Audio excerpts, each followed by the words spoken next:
أعوذ بالله من الشيطان الرجيم. بسم الله الرحمن الرحيم.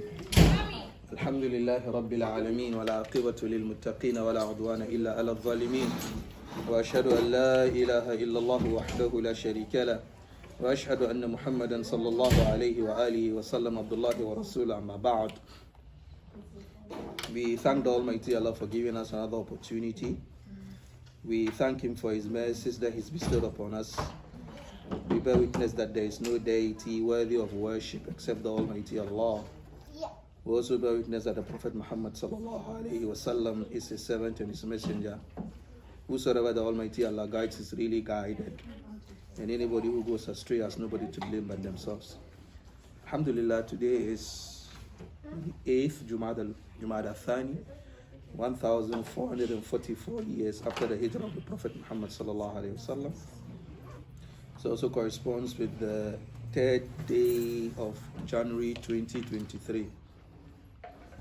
As usual for us Muslims, it's just like any other day. There's nothing like crossing over or jumping over or running over. It's a normal day for us. And just to chip in, that's the Julian Gregorian calendar that has turned was enacted. It's a Greco-Roman calendar. Actually, it had 10 months. In 4 BC, Julius Caesar added 2 more months to it to make it 12 months. So originally, the year started from March.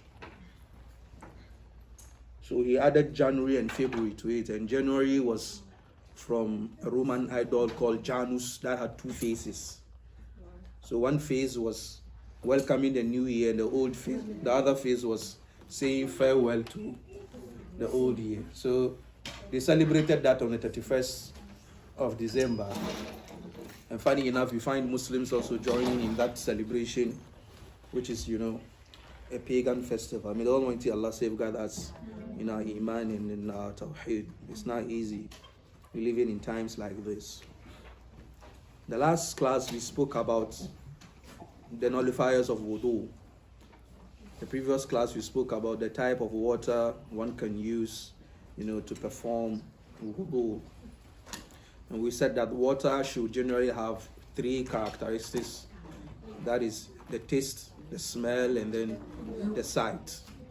And these 3 things must be natural. It shouldn't be affected by any human activity. So if a water is naturally salty, that water can be used for ablution. Sometimes you dig wells and the water comes out a little bit murky. Sometimes it's dark in color. So long as it is not influenced by human activity, that water is in its original state, and then you can use it for ablution purposes.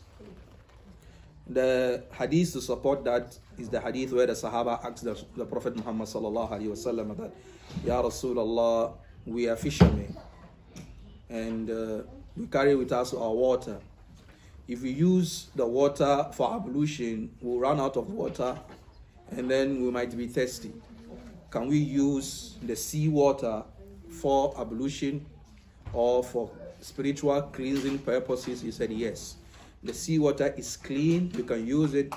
And then the Prophet Muhammad gave them an extra bonus, which he said that the animals in the sea, when they die, they can consume those animals without having to slaughter those animals. So that's for that. And then with the Wuduu nullifiers, we looked at 2 main things. The things that come out of our body are Wuduu nullifiers. And that these things that come out of our bodies should be through normal means, not through illnesses. So for example, if someone is peeing blood or the person is pooping blood, this is not normal. So it is not something that will nullify the wudu. But then the things that come out of us normally, like urine, like poo-poo, and those stuff, they come out normal. When someone goes and then they poop, it is not sickness, it is normal. So that's what some of the scholars use to differentiate between, the things that nullify wudu. Today we are going to look at wudu itself and some of the rulings that pertain to wudu. The first point to look at is intention. The niyyah for the wudu. Is it a condition for the wudu or not? The reason why they disagreed is that, or they had a difference of opinion here, is that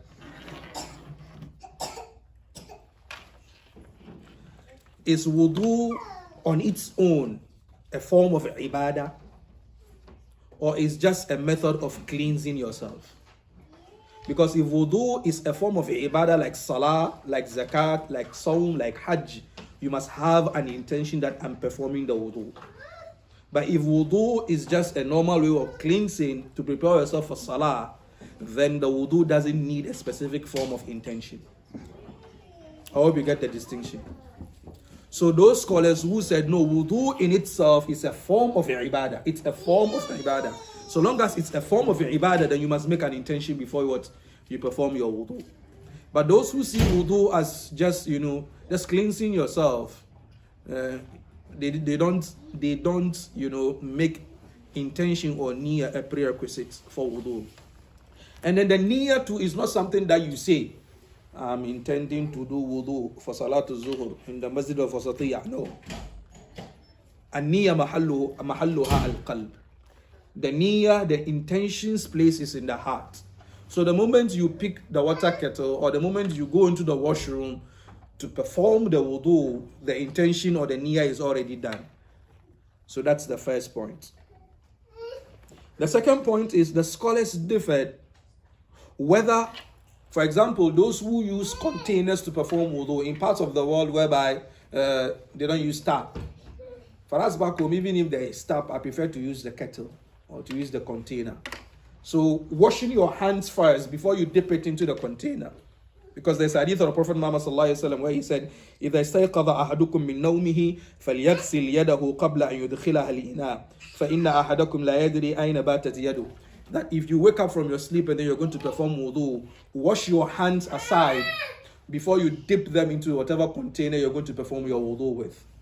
So the scholars are saying that washing of the hands first, is it a part of the wudu or not? It's not a part of the wudu, because the Prophet Muhammad, the intention here is that the Prophet Muhammad doesn't want you to dirty that water that you're going to perform what ablution with. So you might be sleeping, you might not know where your hand went in your sleep in those parts of the world or at that time of the world. Maybe now we have better ways of living where you're on your bed and all around you is clean. But during those times, people might sleep outside, people might be in some situations and conditions that might not be comfortable as we have now. So he said, wash your hands before you dip your hands into your container. But then those of us in this part of the world now, we don't use containers anymore for performing ablution. It's tap water. So does it mean we wash our hands aside before we perform ablution? No, it is not applicable to us in this part of the world. So you just go and perform your wudu straightforward. Now the next point is rinsing the mouth and then the nose. They differed on 3 different points. The first point is that rinsing the mouth and then the nose are sunnah in wudu. In fiqh we have wajib, or we have fard, we have sunnah, we have mustahab. The fact that something is sunnah doesn't mean you can choose to do it or not. That's what comes to our minds now. The Sahaba used to do the sunnah because it is sunnah. We don't do the sunnah because it is sunnah. When you say, this is sunnah.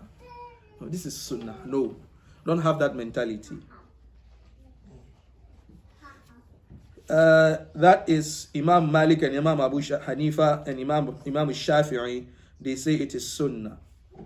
Another statement says that it is fard, it is compulsory.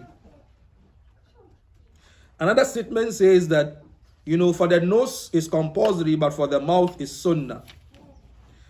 Then the reason why they differed is the difference in the athar or the ahadith that came in that regard.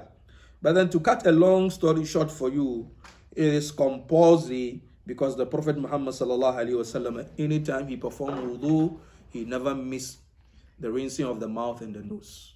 He never missed them.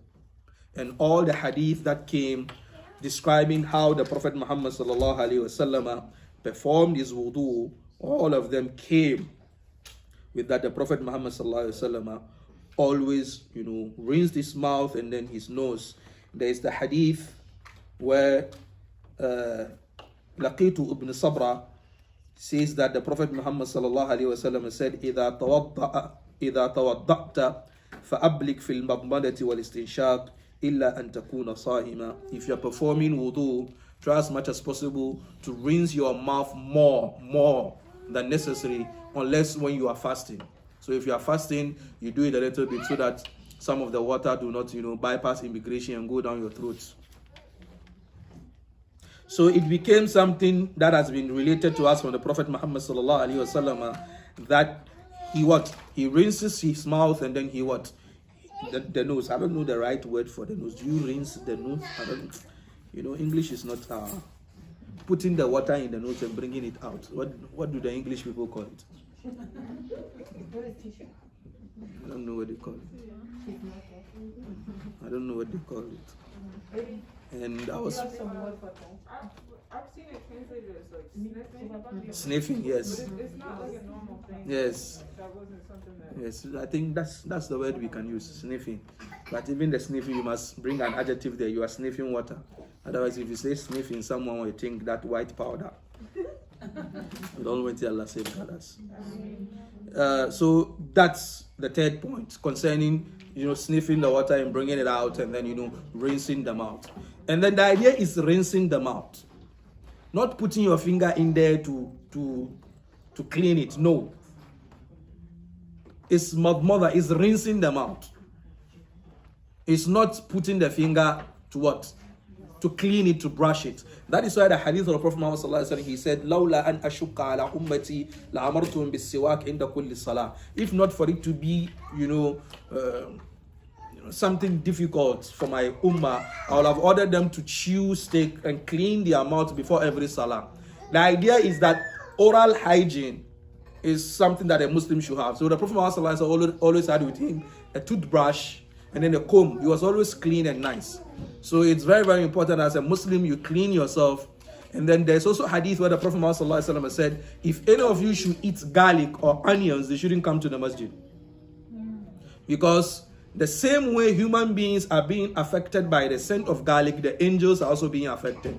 So when you come to the masjid, you've eaten garlic, or if you're taking something that is unpleasant, you are disturbing human beings and disturbing angels at the same time.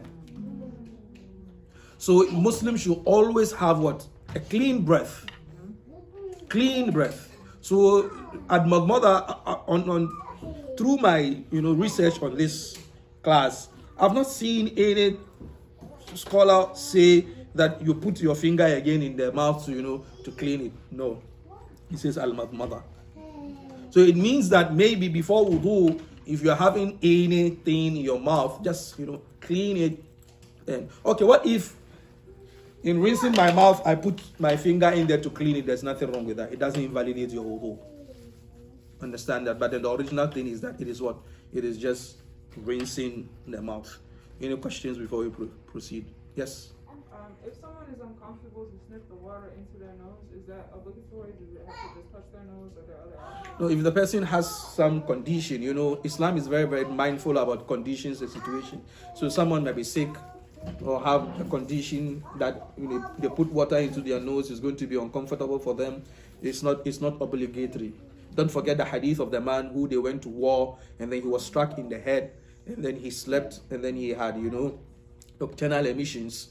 And then he consulted some of the Sahaba that this is the situation I'm in. The original ruling is that I must perform ghusl. But then this is the situation I'm in. My head has been struck. I have a sore on my head. They said, no way, you must perform what? You must bath. He bathed and then water entered into the soil and then he died. The Prophet Muhammad said, Qataluhu qatalahumullah. They've killed him, may the Almighty Allah deal with them. So in situations whereby people have some medical conditions whereby they cannot perform ablution, then tayammum is what is recommended. For example, if someone has some skin diseases or skin conditions that if they use water on the skin is going to exacerbate it or aggravate it, then wuduu is what is lifted over them and then they perform what? They perform tayammum. Okay, it is not the whole body, but then specific part of the body where if water touches them is going to be a problem. They can just have, some sprinkle of water and then just rub the place to make it a little bit moist, not necessarily wash it, and then they move on. I hope you get it. Any question now, Fabio? If someone is not necessarily has medical illness but is just uncomfortable, how would you advise them? If the person should consider the situation that the person is in. Maybe the doctors might not have, give a diagnosis, but then the person is having some issues in the nose. No problem. They can just have some sprinkle or drop of water and then just like this, and then that's it. It's okay. It's okay. Now, because ad-din yusr, the religion is very easy. La usra fi, there is no complexity in the religion. Any question? Now the next point is the face. Washing the face. For them, what constitutes the face? Some of them said even the ear is part of the face. So when washing the face, you wash the ear too, including the face. Some of them only said that the face is, these demarcations from the, what they call it, hairline, and then to the sides of the beard of the man to under the beard here. This is what they consider the face, the second opinion. So they don't see the ear as part of what? As part of the face. So you wash this place. For a man, if the man has a long beard, he just rubs on the beard. But if his beard is not as thick as mine, according to the Maliki school of thought, he needs to, rub into the beard. But then, it's just a difference of opinion between scholars concerning whether he needs to, brush through the beard or not. And the hadith came, but then the predominant opinion is that yes, the beard is also what? Is also clean, is also washed. But not, using shampoo and washing. No. Just gets the beard clean and then that's it.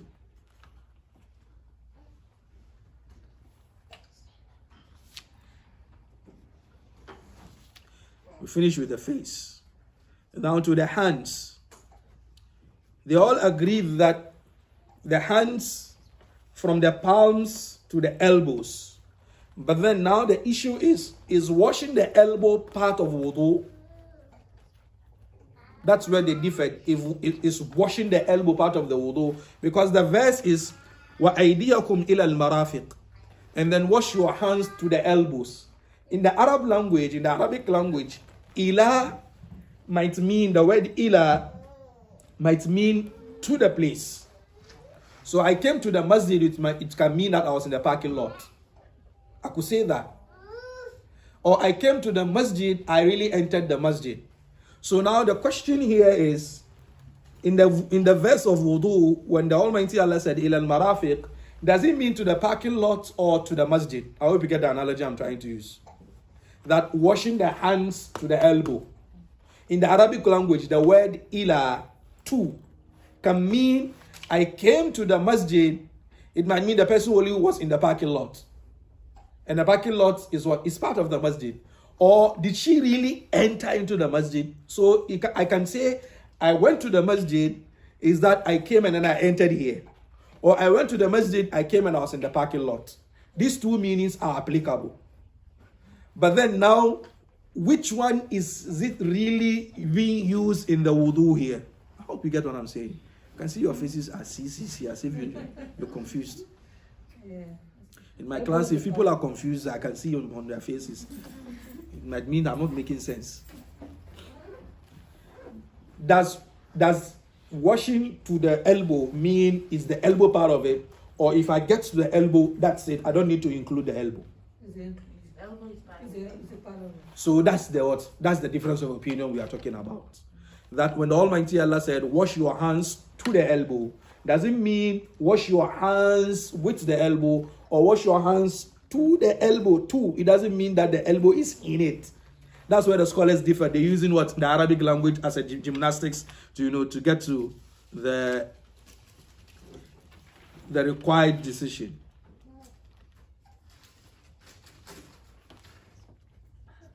But then there's the hadith of Abi Hurairah radiallahu anhu, where when he was teaching his students Wuduu, he said he washed his hands to the elbow, meaning he washed his hands with the elbows, and then he washed his legs to his calf, not even to the what do they call this thing? Ankles, to the calf. So this is the difference of opinion. But then the dominant view is that you wash it with the elbow, because the Arabs, when they say the hand, it could mean from the tip of the fingers to the wrist, or from the tip of the fingers to the elbow. So washing to the elbow, including the elbow. And you don't need to wash to the shoulder. The shoulder is not part. It's only up to here. Any questions? Now. I'm sorry, I just missed that. Did you say the elbow was the stronger opinion to include? Yes, to include the elbow. The stronger opinion is to include the elbow. Thank you so much. Now the next one is rubbing the head. It's not washing. The word used is al-masah, which is rubbing the head. Now, Imam Abu Hanifa says you only need to rub a quarter of the head, not the whole head. That's a quarter of the head. So I don't know how they divide the head into 4. And then Imam Malik says you need to rub the whole head. Imam Shafi'i and Imam Abu Hanifa and the rest say just rub a part of it. Some of Malik's students say you rub 1/3 of the head. The others say you rub 2/3 of the head. I don't know how they use a tape measure to measure all these parts of the head. But then rub the head. Now. Yes, we'll come. I'll come there. I'll come there. I'll come there. I'll come there.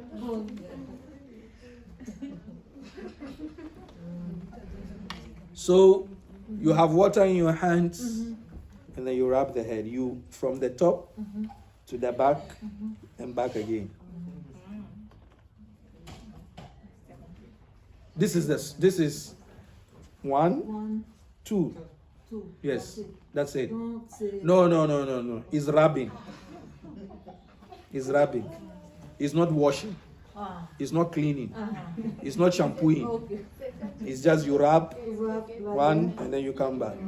Even though the Malikis also believe that you can go for the 3rd time too. So 3 or 1? What's the strongest? no, the strongest is 1, 2, and that's it. Yabda bi muqaddim al-ras. The Prophet Muhammad sallallahu alaihi wasallam, in rubbing his head, he begins with the tip of the head. He goes way back and then he comes back again. But then the Malikis, I don't know where they got that from. That he goes 1, he comes again, and he goes again. That's Maliki. But then the predominance is that the Prophet Muhammad sallallahu alaihi wasallam begins from the front and then he goes back and then he comes back in front. There is a weak narration that says that he starts from the back and then goes to the front and then he goes back, but that's weak. That's weak. So the right one is he starts from the front part of the head and then he goes back. But then that they had all these gymnastics in terms of of what to do. Some say you just touch the head and then that's it. And some of them said, I think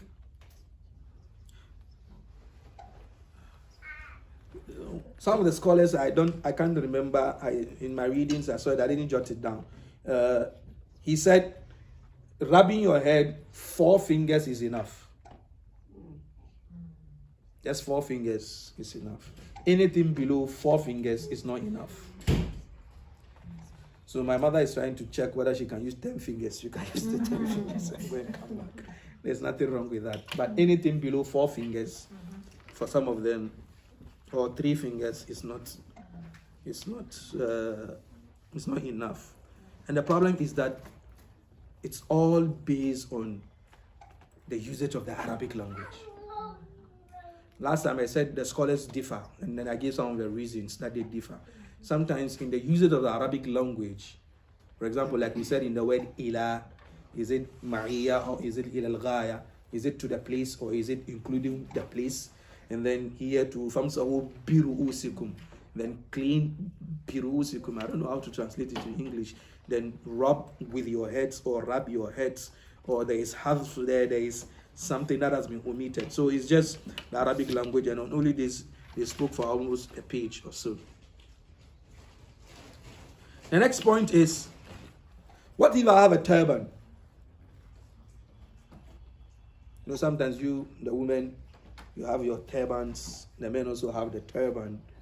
Or you are in a public place and then you've done your hijab fully, and do you need to take off the hijab before you wrap your head, or you loosen it and then you do your styles like this? I don't know, sometimes you see the women, they do this and they cover. The hadith of Prophet Muhammad allows us to what? To rub on the turban. Yes. So, for example, sometimes you women, your hijab, there are styles and tricks through which you do it, and then when you are going to untie it, tying it alone can take you 3 hours. Untying it is also going to be an issue. So in Wuduu, you can just rub over it, and then that's it. Yes, on top of the head, on top of the cloth. Yes. Are there certain conditions where that's preferable, or certain conditions where it may be preferable to remove the...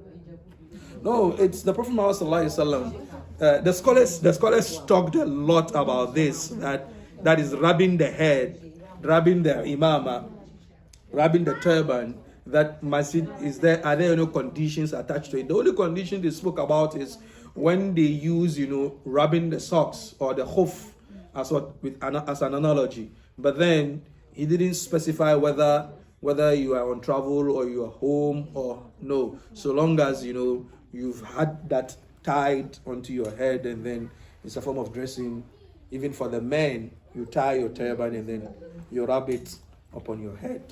But me, as imam or as a student of knowledge, I don't do that publicly, because some people will be confused because they don't know this. Because I quite remember sometime on a Friday I did back home in Ghana. I had this, turban, some style. It took me some time to rub it. And then after Juma, it was time for Asr. I was going to perform Wuduu, untying that thing and then doing it again. So I just rubbed, my hand on my head, and hey, became an issue. The guys that were around me, hey, Sheikh, what is this again? I said, what? I did it unconsciously. Sheikh, what is it? I said, what? You didn't rub your head, you rubbed on the turban. I said, no, it's sunnah of the Prophet Muhammad sallallahu alaihi wasallam. They've never heard it before. I said, yes, you can't hear it before because you're not a student. I'm a student. Now.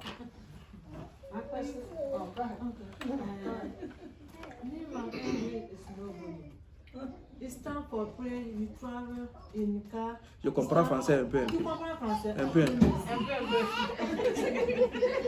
en train de voyager. It's time for prière, se trouve dans la voiture. Tu peux faire dans la voiture, mais tu es obligé de t'arrêter. Et puis... Okay, je comprends ça. She's asking a question that it's time for prayers, and then you are traveling, and then you are in a bus. And then it's time for prayer. Do you pray in the bus? Or that? No, there is the hadith of the Prophet Muhammad sallallahu alaihi wasallam where the Prophet Muhammad sallallahu alaihi wasallam is traveling, and then he's on his camel, he faces the Qibla, and then he says Allah Akbar, and then he turns the camel whatever direction he's going to, and then he prays. But the most of this is nafila, not fard. It's not there is no compulsory salah. It's not the obligatory salah. But then some of the scholars are of the opinion that, for example, if you are flying, when you are having a travel that is very long, and then you'll be there in the air, and there is time for salah, then you don't have any excuse of not praying. So you sit in the bus and then you pray. Because you might be in a country that is a non-Muslim country, whereby the buses will only stop for you for 5 minutes, and then you don't have time for prayer. So you are given that window of opportunity to pray while sitting in the bus. So for example, like the Saudi Airlines, they have a designated spot in the flight for you to pray. But then here is the case, maybe you are traveling by Spirit or United Airlines or American Airlines, and there's nothing like that. And maybe you might have a friendly air hostess that might give you a space in their area, and then you pray. If all this thing is not, you're having a 15-hour flight to Dubai, for example, from New York, you can't sit there and tell me you won't pray. No. I say every would Allah work to you. April. Today she's made me remember my French. Yes. So to wrap over your turban, do you need to have wudu first? Yes. Those scholars who equated the rubbing over the turban with the rubbing over the khuf, because the khuf you must be with wudu before you rub over the khuf. They said the same thing, that you rub over the imama when you already have wudu. But then another group said the Prophet Muhammad didn't stipulate that. He rubbed on his what? On his amama, on his turban. And then we don't have any hadith that specify that before rubbing on the amama or on the turban, you need to what? You need to have wudu. Because what for the sock or for the khuf, we'll come to that inshallah. For the khuf, Suset, voila. Today she's making today the class is being conducted in both English and French. I studied in Niger for 7 years, so that's where I learned a little bit of French. Sorry, you said that you gotta have a wudu first. It's like you had an old wudu. You are already out of old, so there is the thing is, you finish your bath, your normal bath, you're going to dress up. And normally, wallahi, it is something good for a Muslim to always be in wudu. Always be with wudu. It's very, very important. It's both a spiritual healing, and I believe in those in the medical field will tell you that it also has physical, I quite remember when I started using glasses. We went to see the doctor, and the doctor was advising that wash your face at least 5 times a day. That's what he told me. I remember this. Wash your face at least 5 times a day. And he said, oh, you don't have that problem. You are a Muslim. So these things, we take them for granted, but it's very, very important. So when you perform your wudu, then you dress up and then you put on what? Your hoof or your sock, and then that's it. So after that, if that wudu is nullified, and then you're going to do a new wudu, you don't need to take the hoof. You rub on it. We'll come and talk about that. But then if you ever have any questions on that, we can just touch on it before we continue now. How many times you rub your feet? If you are in Philadelphia, you are not traveling anywhere, it's 24 hours. A day and a night. No, some people say you have to do 3 times. No, it's only one. Some people say just 1 time. It's one, and 1, 2 is only on top, not under it. Okay. It's only on top, not below. Because Sayyidina Ali said, لو كان الدين بالرعي لمسوا على باطل الخف أولى من الأعلى. He said, if the deen is being taken through, our mental gymnastics, then rubbing of the socks should be beneath, not on top. If it is common sense, where will you need to rub? It's under. But then the religion is not about your common sense. It's what Allah and the Prophet said, and then that's it. I hope you get it. And then it's only once. Just you go once, and then that's it. There's no under.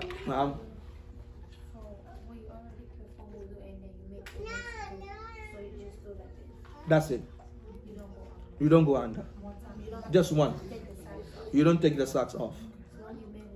Already, since you've already made that wudu, before you put the sock on. And then make sure when you are putting the sock on, listen, it's a whole class on its own, but you make sure you finish wudu totally.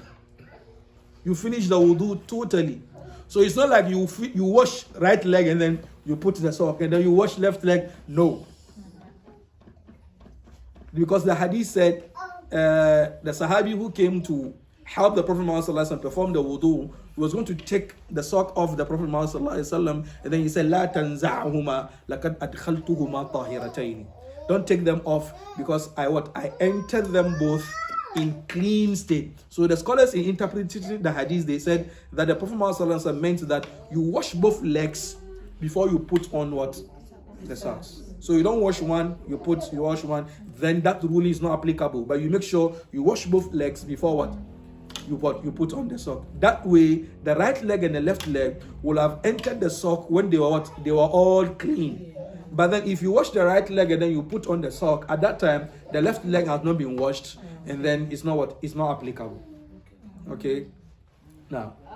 So what if, like, say you forgot to do wudu ahead of time, or you had wudu, but, you know, for some reason it's invalid, like, you used the bathroom or something? No. Can But you still? yes. Okay.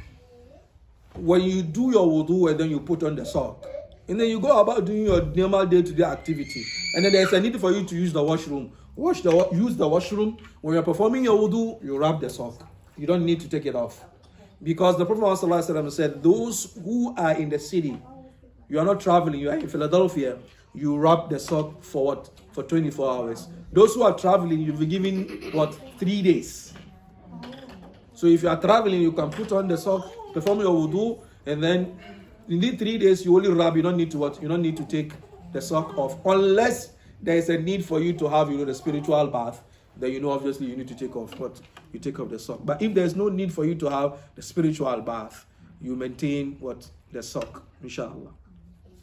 I have a question. No. When you take bath, then you do your wudu. You can take the towel, dry your skin before you put your socks, or you have to hair dry. No. There's no need for you to dry yourself. It's not compulsory. You dry yourself and then you what? You put on your clothes. With the towel? Yes, with your towel. There's nothing wrong with that. But then if you perform wudu, sometimes I've seen this more in America, that you have, paper towels in your washroom, you perform wudu and finish, and then you clean the water away. No.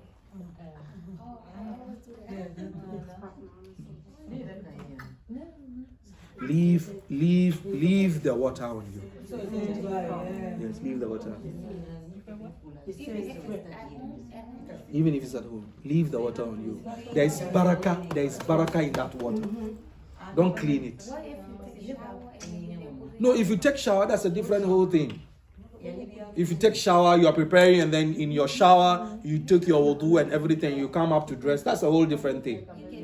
You can dry your skin. But I'm speaking that you are not performing wudu as a normal wudu. How come? You are not performing wudu, normal wudu. Maybe you come to the masjid or at your workplace or whatever, and then you perform wudu. Now, that water, let it drip. Let it drip. Now, if you've raised your hands for long. Don't worry. But listen, wiping over the kimar and the socks.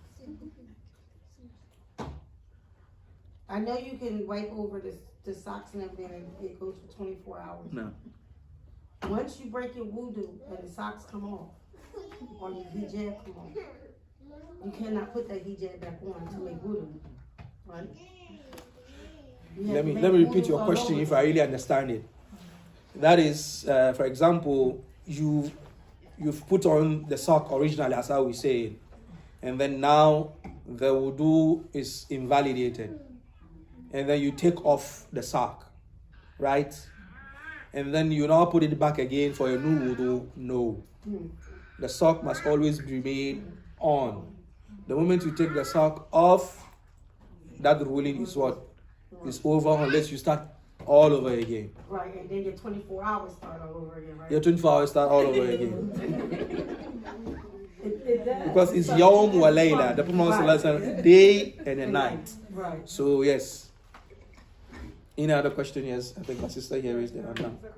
Barakallahu feek. If a person is about to like go and make prayer, No.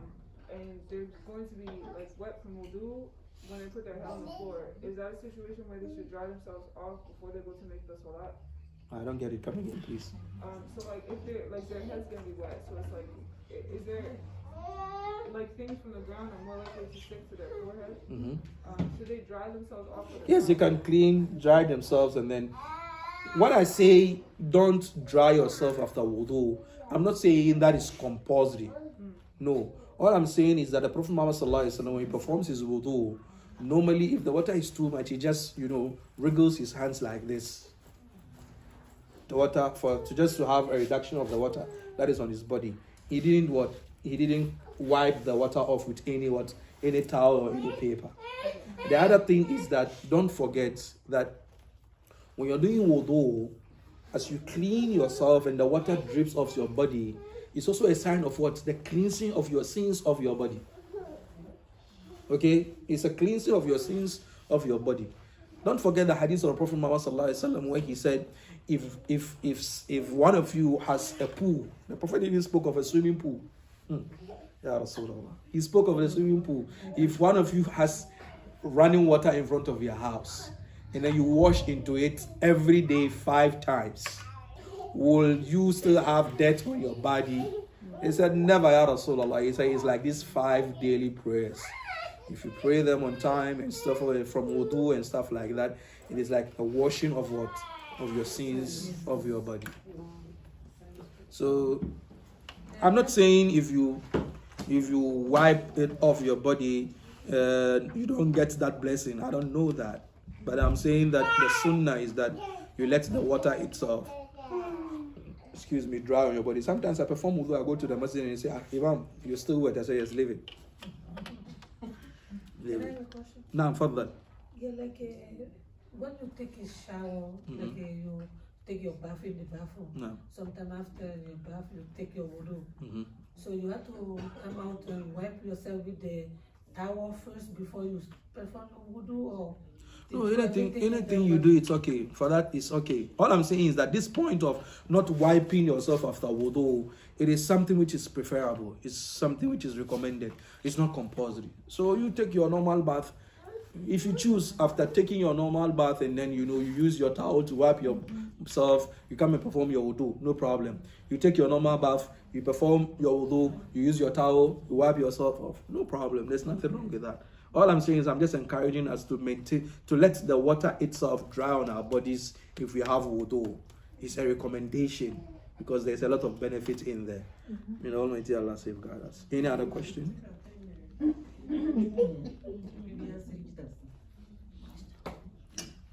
Don't worry, the scholars also had a lot of discussion around this point, so it's in the right direction. Now, after we've washed the hands already, right? We've washed the face. We've come to, rub over the head. Rubbing is not washing. So you don't gather water and do this. It's rubbing. And then the next point is the ears.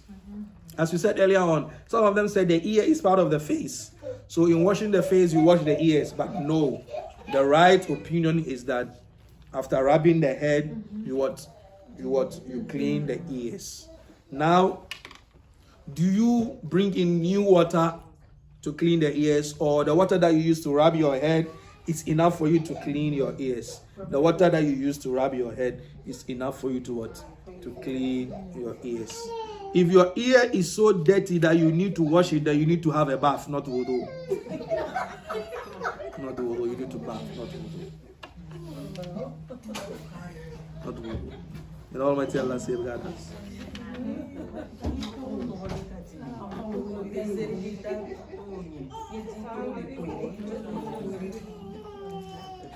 Now,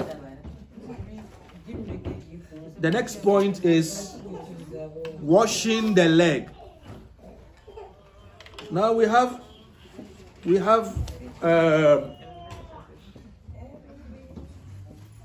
two main opinions here. The opinion of Ahlul Sunnah wal Jama'ah is that you wash the leg. The opinion of Shia is that you wipe over the leg. You don't wash it. The leg or your feet? Okay, sorry, the feet. Thank you. The opinion of Ahlul Sunnah wal Jama'ah, Sunnis, is that you wash the feet. Allahu Akbar, Allahu Akbar, Allah. Allahu Akbar, Allahu Akbar. أشهد أن لا إله إلا الله أشهد أن لا إله إلا الله أشهد أن محمدا رسول الله أشهد أن محمدا رسول الله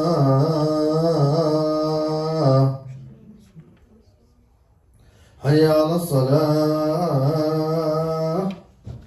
حي على الصلاة حي على الفلاح حي على الفلاح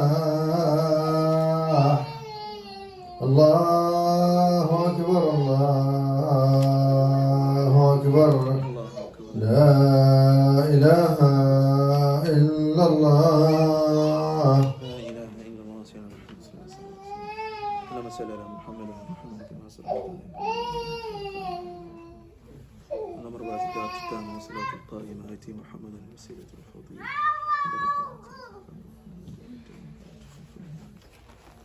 Now, as I said, with the foot, my sister corrected me. If you say leg, you're speaking of something else. With the foot, there are two main opinions. The opinion of Ahlul Sunnah wal Jama'ah is that you wash the leg, the foot. Then the opinion of Shia is that you wipe over the foot. The reason being there are different variations of the recital of the Quran. There's Alhamdulillahi Rabbil Alameen Ar-Rahman Ar-Rahim Malik Yawmiddin. There is Maliki Yawmiddin. There is also Ihdina As-Sirat Al-Mustaqim. There is Ihdina As-Sirat Al-Mustaqim. There is Ihdina As-Sirat Al-Mustaqim. There is غير المغضوب عليهم ولا الضالين. There is غير المغضوب عليهم ولا الضالين. There is غير المغضوب عليهم ولا الضالين.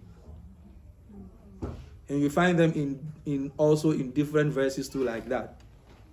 So for example, you hear, for example, إذا زلزلت الأرض زلزالها وأخرجت الأرض أثقالها وقال الإنسان ما لها يومئذ تحدث أخبارها بأن ربك أوحي لها يومئذ يصدر الناس أشتاتا ليروا أعمالهم فمن يعمل مثقال ذرة خيرا يرى ومن يعمل مثقال ذرة شرا يرى ليستبت يدا أبي لهب وتب ما أغني عنه ماله وما كسب سيصلى نارا ذات لهب وامرأته حمالة الحطب. There's Hammalatul Hatabi, and all of them are reciters of the Quran. So in the verse of the Wuduu, where the Almighty Allah said, يَا الَّذِينَ آمَنُوا إِذَا قُمْتُمْ إِلَى الصَّلَاةِ فَاغْسِلُوا وُجُوهَكُمْ وَأَيْدِيَكُمْ إِلَى الْمَرَافِقِ وَامْسَحُوا بِرُؤُوسِكُمْ وَأَرْجُلَكُمْ إِلَى الْكَعْبَيْنِ. There is also وَأَرْجُلِكُمْ إِلَى الْكَعْبَيْنِ.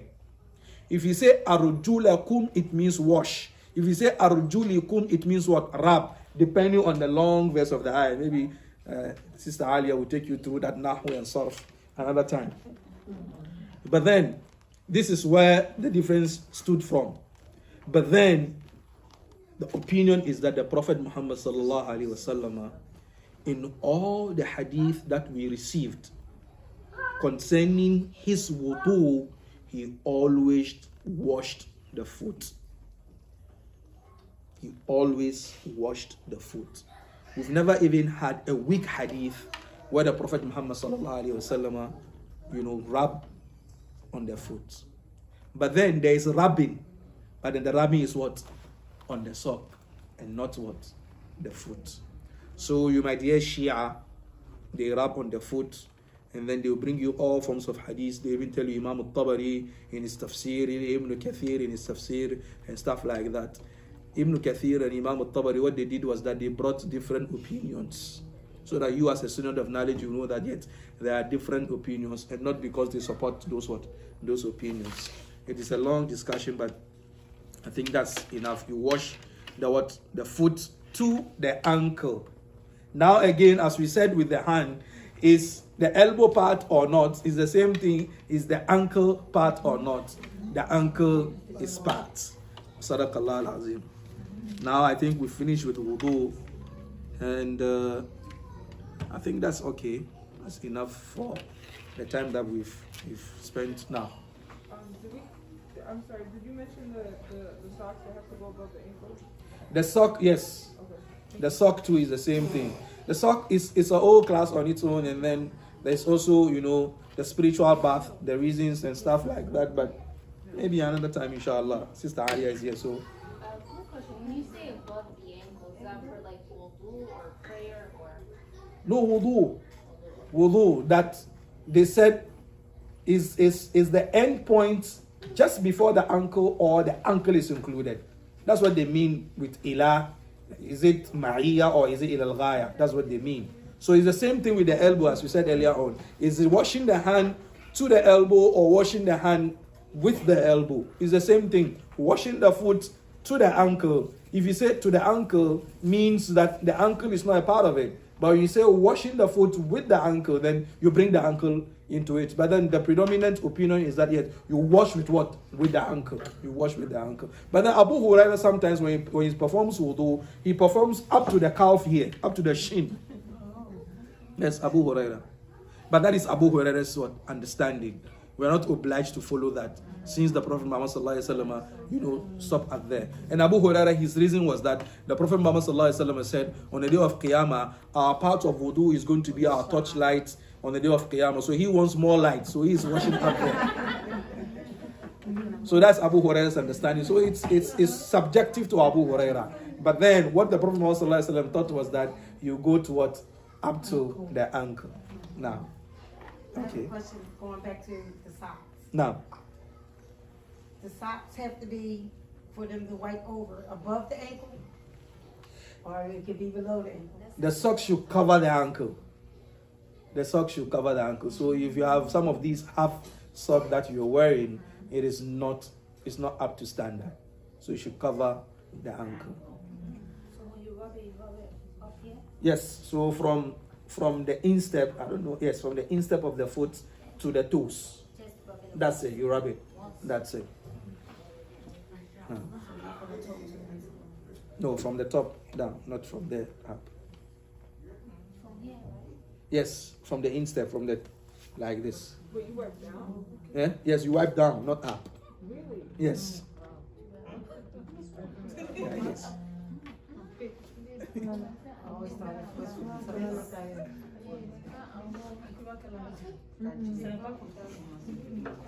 It's from top to down. It's like this. The head is good like this, so it's like this. Now. No, she's drawing my attention to you. So, like this one, when you are working and you have limited time for running, can you just rub it? Or Yes, that's what we said. it's not too long. It's what? It doesn't matter. So it's not when you say turban, it doesn't mean turban. No. So the way you've done your hijab like this, it's okay. You just rub over it and then you're okay. Yeah, you have to remove everything. You know, you women, when you're dressing up, it takes 4 hours to dress. So if you say you're going to take it off and then you do it, by the time you finish, they finish Maghrib and Isha all together. Any other questions?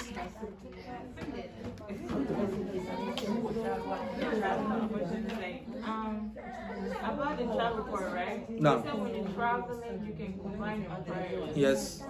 Like, how?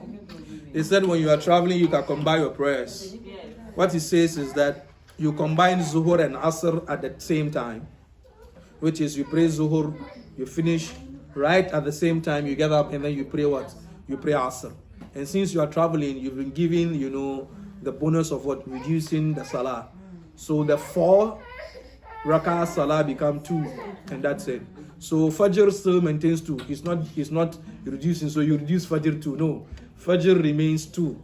Zuhur moves from 4 to 2 rakahs. Asr moves from 4 to 2 rakahs. Maghrib remains 3, and then Isha moves from 4 to 2 rakahs.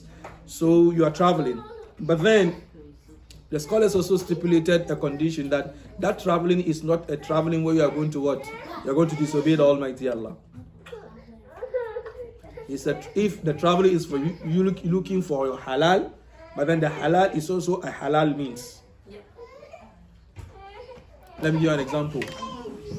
I know someone who was traveling from where? I think from New York, a Muslim girl. Yes. He said she was traveling from New York to California to shoot a music video. I said, you even Zuru, you pray 8, not even 2.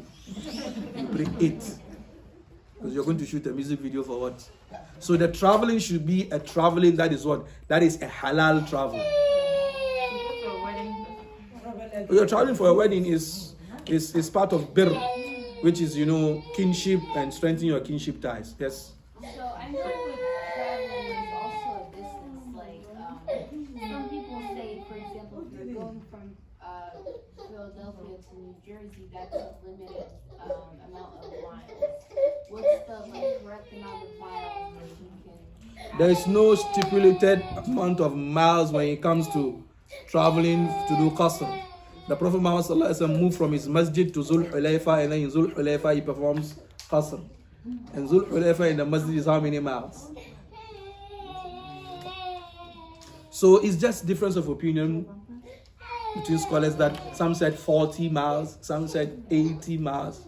There is no specific thing. The thing is, if you move from where you are to where you're going to, and then so long as it is considered travel, then qasr is okay. Of course, if you are moving from here to Newark, New Jersey, it is travel.